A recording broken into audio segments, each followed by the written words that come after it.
નમસ્કાર મિત્રો, કેમ છો? મજામાં? સ્વાગત છે તમારું મારી YouTube channel natural life with Bina પર.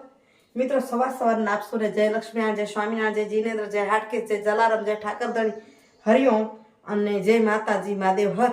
મિત્રો, સવારના વહેલા પહોંચી આવ્યા છીએ, 7:45 થયા છે અને આવી ગયા છીએ પાછા મંદિરેથી. જો અહીં બીલીપત્ર ઉતાર રાખ્યા છે, ઉતારીને ધોઈ રાખ્યા. 3 દિવસ હાલે એટલા ભેગા થઈ જાય, વાંધો ના આવે. મહારાજજી એમ કહે છે કે 3 દિવસ સુધી વાસી ન કહેવાય બીલીપત્ર, તો પછી 2-3 દિવસના ભેગા ઉતાર લઈ હવે એને વીણી લઈશું. ખરાબ હોય, તૂટેલું હોય એને, અને સરસ થેલીમાં વીંટીને રાખી દઈશું અને કરી જમવાની તૈયારી. તો ગઈકાલે 14 હતી હોળીઓ, ત્યારે આગોતરી 14 થાય. તો ખીર છે, સાંજની ખીર અને રોટલા કે રોટલી ખાશું. આમ તો ખીર ભેગી રોટલી કે પૂરી મજા આવે, પણ હવે રોટલી થોડીક ઓછી ખાઈએ છીએ એટલે પછી કાંઈ પણ બને ચાલે. મકાઈનો રોટલો બનશે તોય ચાલશે, અને જો હું હવે વિચારું છું શું બનાવું. અને એ ખીર છે એટલે ગાજરનો સંભારો બનાવીશ, એટલે ગાજરનું શાક બનાવીશ તો પણ ચાલશે, ટિફિનમાં પણ થઈ જાય, બે થઈ જાય. ચાલો જલ્દી જલ્દી બનાવી લઈ. અહીં મકાઈનો તૈયાર લોટ લઈ આવીએ છીએ અને બાજરાનો ફટાફટ કરીએ તૈયાર. મિત્રો, તમારી પાસે વિડીયો પહોંચશે ત્યારે હોળી પૂરી થઈ ગઈ હશે, છતાંય આપ સર્વને હોળીની શુભકામનાઓ. હોળીના જ્વાળામાં આપના દુઃખ દર્દ બધા જ બળી જાય અને આપણે ત્યાં સુખ શાંતિ અને સમૃદ્ધિ થાય. આપણી અંદર કોઈ પણ અવગુણો હોય, કામ ક્રોધ લોભ મોહ જે કંઈ, ભગવાનને કંઈ એમનો તું નાશ કરજે અને સદગુણો અમારી અંદર સ્થાપિત થાય એવી શુભકામનાઓ. મારીમાં પણ એવા સદગુણો પ્રાપ્ત થાય એવી પ્રાર્થના કરું અને તમને હું શુભેચ્છાઓ આપું કે એવું થાય. ચાલો જલ્દી જલ્દી બનાવી લઈએ જમવાનું અને પછી વળી પાછું ઓફિસે જવાનું થશે. તો મિત્રો, વાગી ગયા 7. આજે બધી તૈયારી કરતા કરતા ને જુઓ અહીંયા ચોખા ભેગા કરું છું. એમાં કીડિયાળું તુવાર જેવું મૂકવું છે એટલે એનું દળાવા મૂકી દઉં. બાજરો, ચોખા, જુવાર ને ઘઉં, 4 જાતના ધાન છે ને. તારામાં દળાવી લઈને પછી બીજું ઘરે તલ ને બધા ઘરે પીસશું. હાલ કરીએ તૈયારી. જો દળનું દળાવા મૂક્યું ને આ નાળિયેર કાઢ્યા. હવે આમાં કીડિયાળા માટે જે સારા નીકળશે ને એ જોરમાં એમ એ બધા કીડિયા માટે જ છે, બધા આ કીડીઓ માટે. હા, આ ગંગેશ્વરે કર્યા ને બીજા પ્રગટેશ્વરેથી ભરત મહારાજ હંમેશા એમ કે કીડિયાળા નાખી દીધો, લઈ જાઓ. એને આપ્યા કીડીઓમાં નાખવા, એના માટે લઈ આવ્યા છીએ.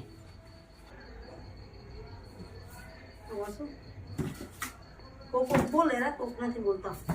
તો હવે તમે જોરી દો અને જે ધારા નીકળે ને એને મિક્સરમાં પીસી નાખીએ. ઘણી વાર શું આખાની અંદર આમાં કાણું કરીને નાખીએ, પણ ખરાબ હોય કેવું હોય ખબર ના પડે. એટલે અમારા ચૈત્ર મહિને ઘણા અહીંયાથી કાણું કરે, પછી અંદર કીડિયાળું પૂરી દે બધું જે દળાવી છે, અને પછી જંગલમાં નાખી દેતા. આપણે તો પૂરી આવી છે એટલે કેવા ખરાબ, આ મને લાગે છે ખરાબ જ નીકળશે એવું હલકું છે. એટલે હવે તમે જોરી દો એના કેવું છે ખબર પડે. સાફ સરા કરી નાખું. આજે સાંજે જ આ બધા ચીરી ઓલું કરી કાઢીને સુકાવી નાખી પંખાની હવામાં. બસ કાલે એવું સર મિક્સરમાં પીસી નાખશું. ઉપર બધું કાઢી લઈ, પછી એને સુકાઈ જશે એવું કાચું કાઢીને. તો મિત્રો, એમ થયું કે સુવિચાર લઈ લઉં, આ બાજુ નાળિયેર તૈયાર કરું અને સાહેબને કીધું દળાઈ ગયું હોય તો લઈ આવો. કાલે ધૂળેટી છે તો કીડિયાળું તૈયાર થઈ જાય. રજા સિવાય કામ કરવું અઘરું થઈ જાય છે. તો મિત્રો, આજના સુવિચારની વાત કરું ને તો એવી છે કે ઘણી વખત આજકાલ માણસ બહુ ગુમાનમાં રહે છે. સમય બદલાતો જાય છે અને લોકોમાં ગુમાન વધતું જાય છે. મારો સુવિચાર વચ્ચે રહી ગયો, કારણ કે ખીચડીમાં સીટી થવા માંડ્યું છે. આ બધી તકલીફો છે. જો આવી પડોજણ કરતા કરતા કરતા કામ કરવું એટલે થોડુંક અઘરું થાય અને સમય મળે નહીં, એટલે હું રજાના દિવસને ગોતી જ લઉં. તો વાત હતી ગુમાનની. આજકાલ માણસમાં બહુ ગુમાન આવી ગયું છે અને એમ જ માને છે કે હું હઉં તો જ થાય. જેને પણ ગુમાન આવે છે ને એ માને હું હઉં તો જ થાય, હું હઉં તો એટલે થઈ શકે, આવું કરી તો આમ થાય, હું હોત તો આવું થઈ ગયું હોત, હું નહોતો એટલે આવું થયું. એટલે હું ને હું. પણ એક દિવસ શમશાનમાં જઈને જોવાનું કે આપણાથી ઘણા બધા તાકાતવાર, ઘણા બધા હોશિયાર લોકો પણ અહીંયા રાખ થઈ જાય છે અને આપણે પણ એમાં રાખ થઈ જશું. હોય માણસને પોતાની જાત પ્રત્યે ગર્વ હોય, પણ ગર્વ કયો સોહે ના હાર્યો. પોતાની પ્રત્યે ગર્વ હોય પણ એ માપમાં હોય કે મારા કામની આવડતની મને ગર્વ થવો જોઈએ, પણ અભિમાન ના થવું જોઈએ એટલું કે મારા સિવાય કંઈ જ ન ચાલે. કારણ કે આપણાથી ઘણા બધા તાકાતવાર, ઘણા બધા હોશિયાર લોકોની રાખ જ થઈ ગઈ છે. અને આ હું જે કહી રહી છું ને એ પચાવી લેવું પણ એટલું સરળ નથી. એના પર એક વાત એટલી કહી શકાય કે કોઈ પણ કાર્ય કરતા માણસનું મહાન થઈ જવું, સાવ નીચેના સ્તરની વ્યક્તિનું મહાન થઈ જવું એક સામાન્ય બાબત છે. ઘણી વખત સામાન્ય વ્યક્તિ મહાન બની જાય અને એ બાબત સામાન્ય છે, પણ મહાન બન્યા પછી સામાન્ય બની રહેવું ને એ મોટું ખૂબ અઘરું છે. જે વ્યક્તિ સામાન્યમાંથી મહાન બની જાય અને મહાન બન્યા પછી વ્યક્તિત્વ એનું સામાન્ય બનીને રહે ને એ ઘણું બધું અઘરું છે. અને જો એ રહે તો મેં આગળ વાત કરી એવું ગુમાનીને ન આવે. એટલે કઠણ છે એ કરવું. અને ઘણી વાર એવું પણ થાય સામાન્ય બની રહે એને લોકો ગણકારતા ઓછા હોય, પણ રહેવું એટલું જ જરૂરી છે એવું હું માની રહી છું. ચાલો હવે તમને હું બતાવું છું. ગઈકાલે અમારી સોસાયટીમાં મસ્ત મજાની હોળીની ઉજવણી થઈ. તો તમે જોજો, તમે પણ કદાચ આ સોસાયટીના હશો તો દેખાતા હશો, અને સોસાયટીના નથી તો જવો તો ખરા. સાંજે નાસ્તા પાણીને કેવી મસ્ત વ્યવસ્થા અમારી સોસાયટીમાં થઈ છે. જાણો એને, બરાબર ને, જુઓ એને, અમને કયો પણ કેવું છે અમારા સોસાયટીનો કાર્યક્રમ કેવો થાય છે કમેન્ટ કરી જરૂરથી કહેજો. પૂજા છીએ અમે. મારી સોસાયટીનું મંદિર છે વિશ્વનાથ મહાદેવનું મંદિર, અને ત્યાં કોમન પ્લોટ, ત્યાં બધા જ તહેવાર થાય. ગણેશ ચતુર્થી થાય, જન્માષ્ટમી થાય, હોળી ધૂળેટી થાય, નવરાત્રિ તો એટલી જોરદાર કે 9 દિવસ મોજ મોજ થઈ ગયા. ગાવાવાળા વગાડવાવાળા બધા હોય.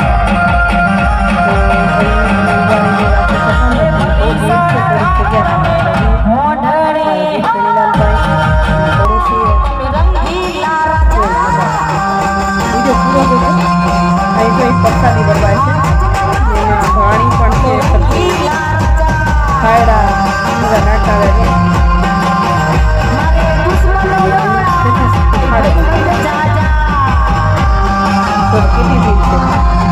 સોસાયટી બહુ મોટી છે, પ્રસંગો બધા થાય, રહેવાની બહુ મોજ છે. કીધું ને ગામડાનું ગામડું ને શહેરનું શહેર. જે રીતે ગામડામાં કાર્યક્રમ થાય એવા કાર્યક્રમ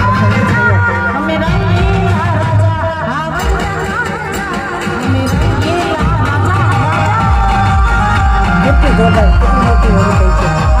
છેલ્લે નાસ્તા રૂપી પ્રસંગ પણ હતો અને જો અહીં કાઉન્ટર લાગી ગયા છે. જો અમારા બેનપણી એટલે બહુ સરસ મારું એની મજા કરી કે ભજન કરાવવા પડશે. ભજન કરાવવું ભજન આવી ગયું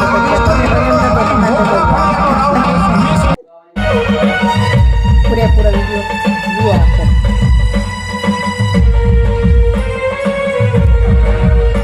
થોડી વાર એ સમજો ને, આ તરફને તરફના વિડીયો 10-20 મિનિટના ગેપ રાખીને મેં વિડીયો કર્યા છે, તો પણ પબ્લિક એટલી ને એટલી સતત તમે જોતા રહેશો.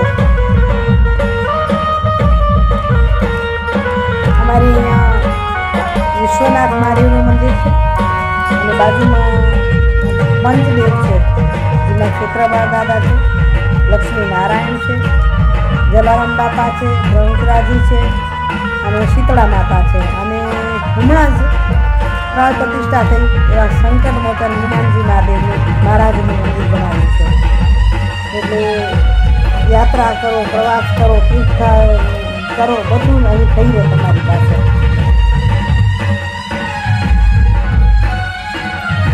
ફરીથી પાછી મેં તમને કીધું ને 20-20 મિનિટના અંતરે મેં આ બધા વિડીયો કર્યા છે.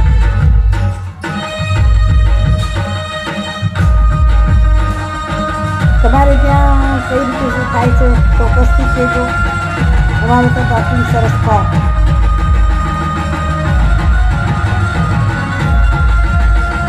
બધા નાળિયેર અને કળશીઓ લોટો લે અને એની અંદર પાણી વેચતા જાય અને પ્રદક્ષિણા કરે. પરિવારને એક વ્યક્તિ લગભગ લેતા હશે મને એવું લાગે છે અને બધા કરે છે.